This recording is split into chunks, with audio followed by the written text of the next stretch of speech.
এই পুতুলদি, বোকার মতো কেউ কাঁদে নাকি? এই দেখো কত লোক এসেছে তোমার গান শুনতে। খুব ভালো হয়েছে। আচ্ছা, এইখানে ওনাকে দিয়ে কেন আপনারা গান গাওয়াচ্ছেন? শুরুতেই তো হলে ওনাকে দিয়ে গান গাওয়াতেই পারেন। না মানে উনি যে এত ভালো গানটা গাইবেন আমি বুঝতে পারিনি। মা তুমি এত সুন্দর গান গাও, তোমাকে দিয়ে ভিতরে গানটা শুরু করাই। এসো মা। এক্সকিউজ মি ম্যাডাম, আসলে হয়ে গেছে ওর গান গাওয়া। অ্যাকচুয়ালি একটা ওপেন হল প্রোগ্রাম আমার কথা ছিল তো ম্যাডাম, হলটা পাওয়া যায়নি। তারপরে দেখতেই পাচ্ছেন স্পেশাল ইভেন্ট, খুব পেরাপেরি করছিল গান গাইবে বলে, তাই আর কি সবাই তারিফও করছিল। আপনি রাগ করবেন না তো ম্যাডাম? রাগ কেন করব, বরং আমি খুব খুশি হয়েছি। আমি ওর গলায় আরো একটা গান শুনতে চাই। আপনি ওর গলায় আরেকটা গান শুনতে চান? হ্যাঁ বলছি, দেখুন ও আরেকটা গান শোনাতেই পারে, কিন্তু এই রাস্তায় আর নয়। যদি ওর গান সত্যি শুনতে হয় তাহলে ওকে ভেতরে গান গাওয়ার সুযোগটা করে দিন। ও মঞ্চে গান গাইবে, সেটা যদি হয় তাহলেই ও গান শোনাবে। কোনো অসুবিধা নেই, বরং ভালোই হবে। ওকে ভেতরে নিয়ে আসুন, ও শুরু করুক, তারপর আমি তো রইলাম।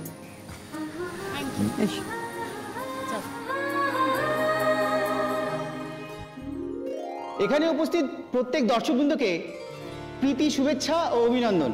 আমরা আজকে আমাদের এই অনুষ্ঠান শুরু করতে চলেছি মিসেস পুতুল চ্যাটার্জির গান দিয়ে।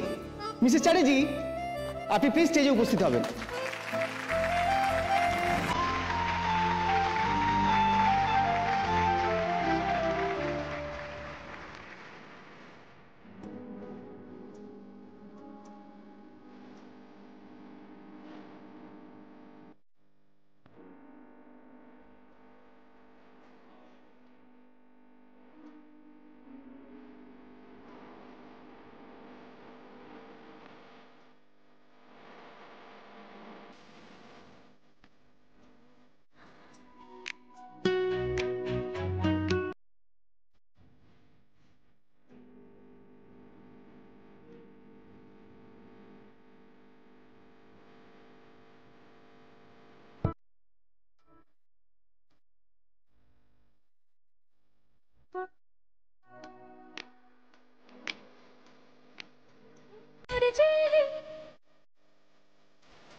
বারে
অপূর্ব গান, এমন অপূর্ব কণ্ঠ অনেকদিন পর শুনলাম। আর যদি এই অনুষ্ঠানে না আসতাম তাহলে অনেক কিছু মিস করে যেতাম। আমি জানি না মেয়েটি কি করেন, আমি জানি না গান নিয়ে ওর কোনো চিন্তাভাবনা আছে কি না, কিন্তু যদি ও গান নিয়ে সিরিয়াসলি কিছু ভাবতে চায় তাহলে যেন আমার সাথে কন্ট্যাক্ট করে। আমি ওর বাড়ির লোকদের সামনেই কথা বলে গেলাম, গানের জগতে পৌঁছতে গেলে ওর জন্য যা কিছু চেষ্টা করার আমি করব।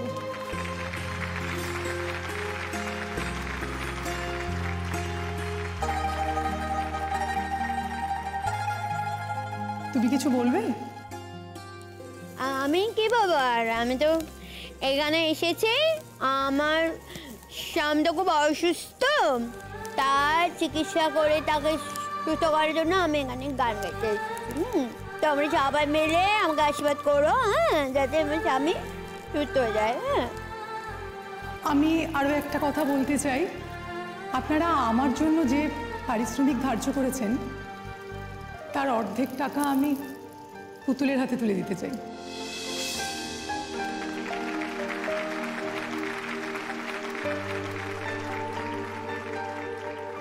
না না, আমি পুতুলকে কোনো ফেভার করছি না, ওকে কোনো কনসেশনও করছি না, এটা ওর প্রাপ্য।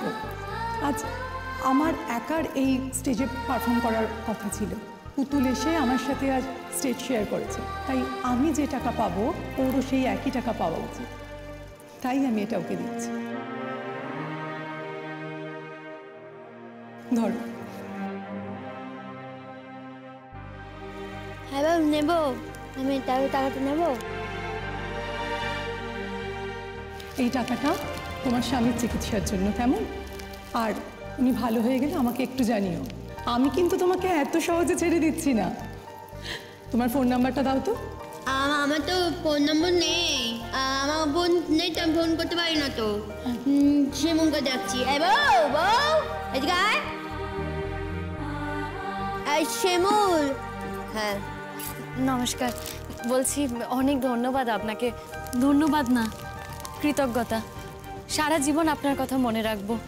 আর বলছি, পুতুলদির কাছে তো ফোন নেই, এটা ওর হাজবেন্ডের নাম্বার, রাখুন এই কার্ডটা। যদি ওর সাথে কখনো কথা বলতে ইচ্ছে করে কিংবা যোগাযোগ করতে ইচ্ছে করে তাহলে এই নাম্বারে ফোন করবেন। বুঝতেই তো পাচ্ছেন, ওকে দেখে ও আসলে ফোনে এত ইউজ টু নয়, তাই আপনি ফোন করবেন, আমি ওর সাথে ঠিক কথা বলানোর ব্যবস্থা করে দেব। অনেক ধন্যবাদ আপনাকে। Thank you so much. Okay না একটু যত্ন করবেন, ও অনেক দূর যাবে একদিন, জানেন, দেখবেন সারা দুনিয়া ওকে চিনে গেছে। আশীর্বাদ করুন, তাই যেন হয়। ঈশ্বরের আশীর্বাদ ওর ওপর আছে, হ্যাঁ, আমার আশীর্বাদের আর কোনো প্রয়োজন নেই, আমার শুধু শুভেচ্ছাটুকুই থাক।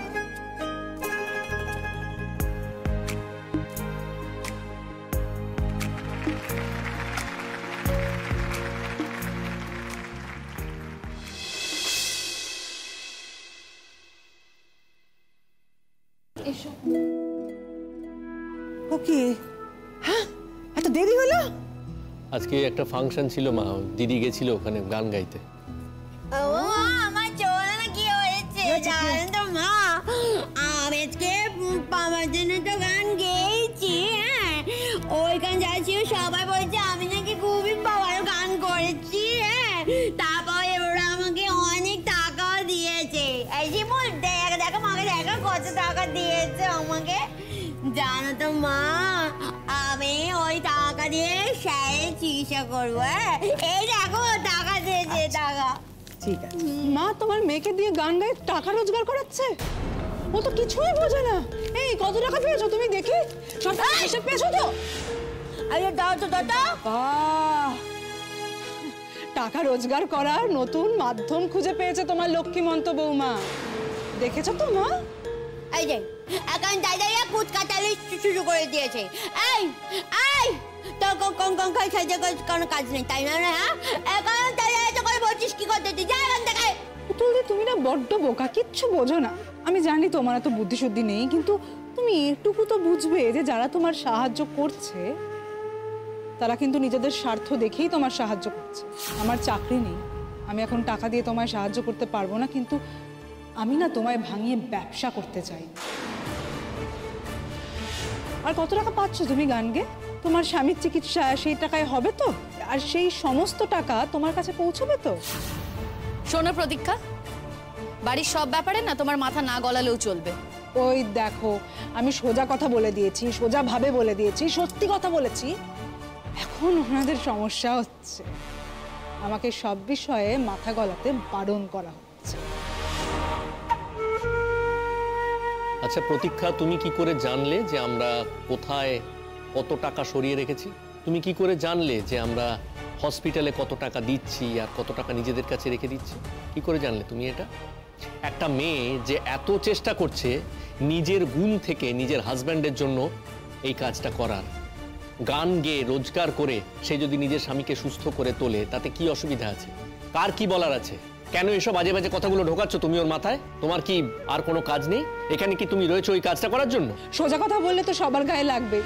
মা, আজকে তোমার মেয়ের এই অবস্থা হয়েছে যে তাকে রাস্তায় ঘুরিয়ে ঘুরিয়ে গান গাওয়ানো হচ্ছে। এরপর তো ট্রেনে তুলে দেবে, ট্রেনে তুলে দিয়ে টাকা রোজগার করাবে গান গাইয়ে। যদি সেটাই হয় না হবে, ও যেটা করছে ওর স্বামীকে সুস্থ করার জন্য করছে, বুঝতে পারছো সেটা তুমি? আরে না না, শুধু স্বামীকে কেন, ওর বেকার দাদা, লোভী বৌদি, তাদের সবার দায়িত্ব তো ওরই।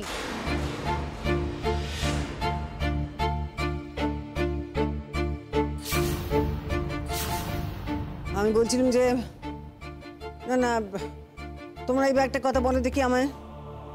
বলি আমি তো আছি, আমাকে জিজ্ঞাসা না করে, আমাকে কিছু না বলে তোমরা এবার আমার মেয়েটাকে গান গাইতে নিয়ে গেছো কেন? যেখানে সেখানে গান গাওয়াচ্ছ কেন শুনি? মা শোনো, তোমার মেয়ে অ্যাডাল্ট, কোনো বাচ্চা মেয়ে নয়। সে নিজেই ঠিক করবে সে কি করবে করবে না, আমাদের কথা তো সবটা হবে না। আর সে কি অন্যায় করেছে গো? সে গান গেয়ে নিজের স্বামীকে বাঁচানোর চেষ্টা করেছে, কিন্তু মা হয়ে তুমি কি করেছো? তাকে কি টাকা দিয়ে কোনো সাহায্য করতে পেরেছো? পারোনি। হ্যাঁ, আমি আমার মতো করে লোনের জন্য অ্যাপ্লাই করেছি, কিন্তু সেই লোন পেতে সময় লাগবে, আর লোনে কত টাকাই বা আমি পাবো? মা, তোমার মেয়ে যার কিনা কোনো গুণ নেই, লেখাপড়া নেই, কিচ্ছু নেই, সবাই বলে সে নাকি কিচ্ছু পারে না, কিন্তু একটা গুণ তো আছে, সে গান গাইতে পারে। সে গান গেয়ে তার স্বামীকে বাঁচানোর চেষ্টা করছে, সুস্থ করার চেষ্টা করছে। আর যদি তীর্থদা সুস্থ হয়ে যায় না মা, পুতুল দিয়ে একটা ইতিহাস গড়বে, এই ঘটনা লোকের মুখে মুখে ঘুরবে। তুমি সেসব কিছুই দেখছো না। মা হয়ে কোথায় নিজের মেয়েকে সাহস দেবে, ভরসা দেবে, সেটা না করে তুমি পুতুলদির খুদ ধরছো।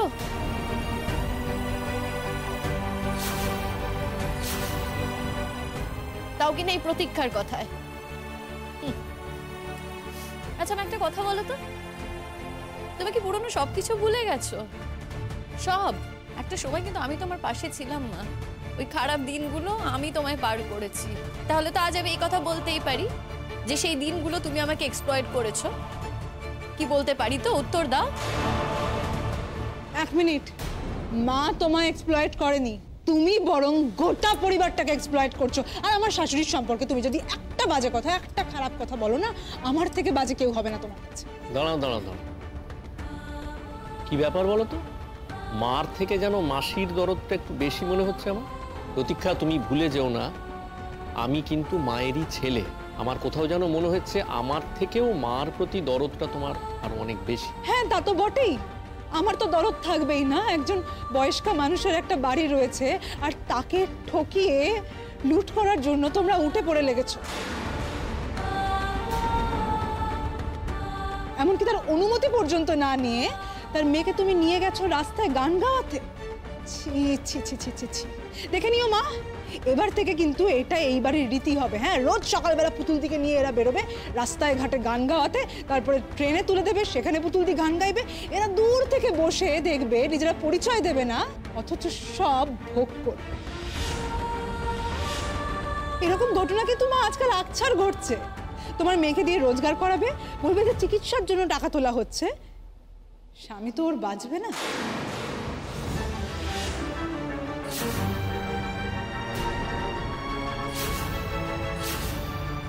তারপরে এই মেয়ের দায়িত্ব ওরা নেবে না। তারপর কি হবে বলো তো? রোজ ওকে দিয়ে টাকা রোজগার করাবে, সেই টাকা ওরা ভোগ করবে, নিজেদেরটা চালাবে সেই টাকা দিয়ে। দায়িত্ব তো নিতে হলোই না, উপরন্তু এরা নিজেদের আখের গোছাতে শুরু করে দেবে।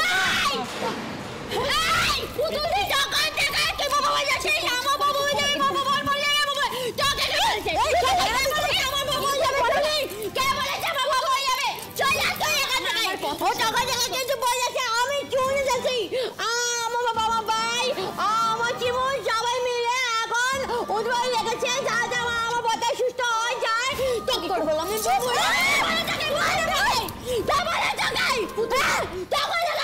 কথা বলে যাচ্ছি। এই যে টাকাগুলো আমাকে দিতে চাইছিলি তুই, এই টাকাগুলোতে তুই এত সাহায্য করছিস আর করে নিতি। হ্যাঁ বাবা কথা দিদি চুপ কর। আমি চুপ করবো না, আমি চুপ করবো না। আমার ঘরে দেখো ওকে মামি ওকে তখন থেকে আমাকে একটা কথা বলে যাচ্ছে, আমি চুরে যাচ্ছি। তুই আমাকে ঠকেছিস। আমি জানি আমার বাবা কিছুতেই ঠকাতে পারে না। ও তো সবার সাথে ঝগড়া করে আমাকে গান গাইয়েছে আমি যাতে শুধু পয়সা পাই, আর সেই টাকা দিয়ে আমি আমার স্বামীর চিকিৎসা করতে পারবো। তোমার নিজের ভোটাকে জেলে পাঠিয়েছিস, মানুষ জেলে কেন যায়? তুই আমার ভোটা জেলে যায়নি, আমার ভোটা জেলে যায়নি, তুই কেন জেলে গেছিলি? আমার কথা শুনে চুপ করো না। এই যে পুতুল, সব কথার মধ্যে কথা বলতে চেও না। তুমি যা যা জানো নে তাই নিয়ে কথা বলতে চেও না। চুপ করো মা। আমাকে একটা শেষবারের মতো কথা বলো তো মা। তোমার কি সত্যি মনে হয় যে পুতুল দিকে দিয়ে আমি টাকা রোজগার করাচ্ছি? ও কি কথা বলি, এর মধ্যে মনে হওয়া না হওয়া, বিশ্বাস করা অবিশ্বাস করা এসবের কি আছে গো বৌমা?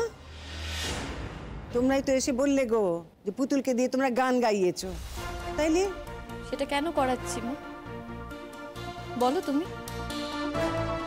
ওই ওপরে ওপরে বলবে ওর বরের চিকিৎসার জন্য, কিন্তু চিকিৎসা তো হাতি হচ্ছে। আজকে যে অবস্থায় তোমার জামাই পৌঁছেছে মা, সেখান থেকে কিন্তু তাকে সহজে ফিরিয়ে আনা যাবে না, এই আমি বলে দিলাম। দাঁড়াও, কি আজে বাজে কথা বলে যাচ্ছ তুমি তখন থেকে? কি সব মাথা ঢোকাচ্ছ?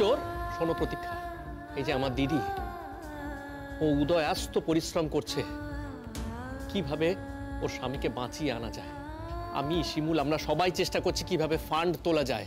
তীর্থদা যে অবস্থায় আছে তাতে অনেক টাকার দরকার আমাদের, সেটা নিশ্চয়ই তুমি জানো। যেসব মানুষের সঙ্গে তীর্থদার ওঠা বসা ছিল আমরা তাদের কাছে যাচ্ছি, গিয়ে আমরা রিকোয়েস্ট করছি যদি কোনোভাবে দিদি গান গেয়ে টাকাটা রোজগার করতে পারে। হ্যাঁ, আমরা কারোর কাছে ফেভার নিচ্ছি না, তার কারণ তীর্থদা একজন মানি মানুষ ছিল। তীর্থদা এমন একজন মানুষ যার যথেষ্ট আত্মসম্মান বোধ আছে। সে যদি সুস্থ হয়ে এটা জানতে পারে যে আমরা কারোর কাছে হাত পেতেছি, সেটা তার খারাপ লাগে। দিদি গানটা গাইতে পারে, সেই জন্য আমরা দিদিকে দিয়ে গান গাওয়াচ্ছি, তার বদলে সেই টাকাটা সে রোজগার করছে। আমরা উদয়াস্ত পরিশ্রম করে যাচ্ছি টাকাটা রোজগার করার জন্য। তুমি কি করছো? এই যে শিমুল, ও লোনের জন্য চেষ্টা করে যাচ্ছে।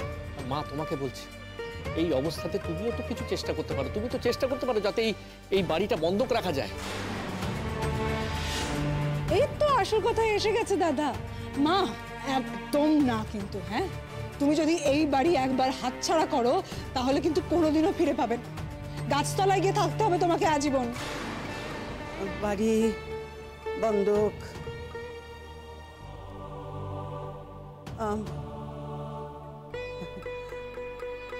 না না, সে হবে না।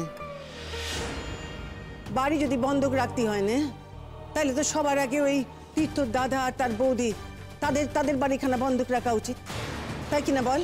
হ্যাঁ, হাজার হোক তাদের বাড়ির ছেলে, তারা তো রাখবে। এই এই তুই যখন কাজ করতে পারবি না তাহলে তুই তো বাবা ভাষণ দিচ্ছিস কি করতে?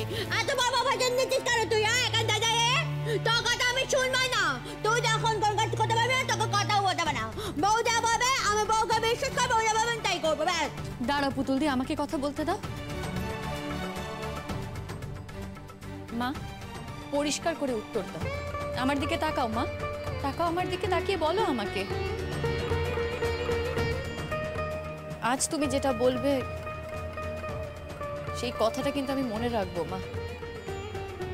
এই কথাটা কোনোদিনও আমার মন থেকে বদল হবে না। বলো মা, তুমি কি আমি সত্যি অবিশ্বাস করো? কি হলো বলো, চুপ করে আছো কেন?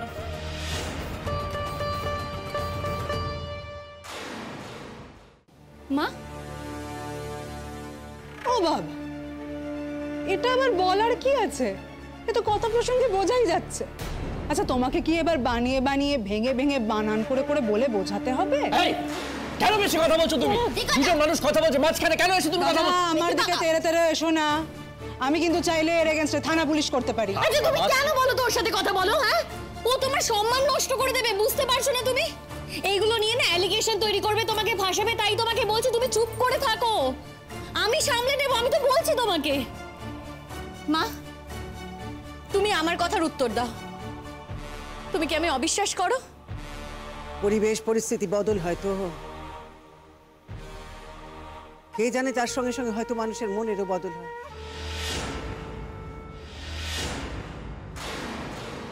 বলি ও বৌমা, তুমি তো কোনোদিন আমাকে কিছু জিজ্ঞাসা না করে কোনো কাজ করতে না, তাইলে আমাকে কিছু না বলে, কিছু জিজ্ঞাসা না করে তুমি পুতুলকে গান গাওয়াতে নিয়ে গেছো যে? দেখো দেখো, আমার মেয়ে কিন্তু ভিখিরি ঘরের মেয়ে নয়, যেখানে সেখানে তাকে দিয়ে তুমি গান গাওয়াবে। কোথায় গান গাইয়েছি, কোথায় গান গাওয়াইনি তুমি কিন্তু জানো না সেটা, কারণ তুমি নিজে সেখানে যাওনি। আর পুতুলদি যেখানেই গান গাক না কেন, সেখানে কিন্তু আবার গান গাইবে। গানটা গাইছে কেন জানো তো? ওর স্বামীর চিকিৎসার জন্য, ওর স্বামীকে ভালো করার জন্য। আর ভিখিরি বাড়ির মেয়ে নয় বলছো, তাহলে তুমি কি করছো মা? কই, তুমি তো ওকে কোনো টাকা দিয়ে সাহায্য করছো না, তুমি তো কিছুই করছো না। তুমি তীর্থ তার দাদার কথা বলছো, দাদাকে দেখাচ্ছ। তোমার তো মেয়ে মা, তুমি তাকে কোনো সাহায্য করছো না। আচ্ছা মা, তোমার মনে পড়ে একটা সময় তোমার মেয়ের ভবিষ্যতের জন্য কিন্তু আমি 5 লাখ টাকা জোগাড় করে দিয়েছিলাম। হ্যাঁ, সেই টাকাটা আমি আমার স্বামীর কাছ থেকেই নিয়েছিলাম। আর সেই কারণে আমার সঙ্গে যা যা অন্যায় হয়েছিল আমি কিন্তু চুপ করে গিয়েছিলাম। কাদের জন্য মা? তোমার ভালো থাকার জন্য, তোমার মেয়ের ভালো থাকার জন্য। সব ভুলে গেলে তুমি?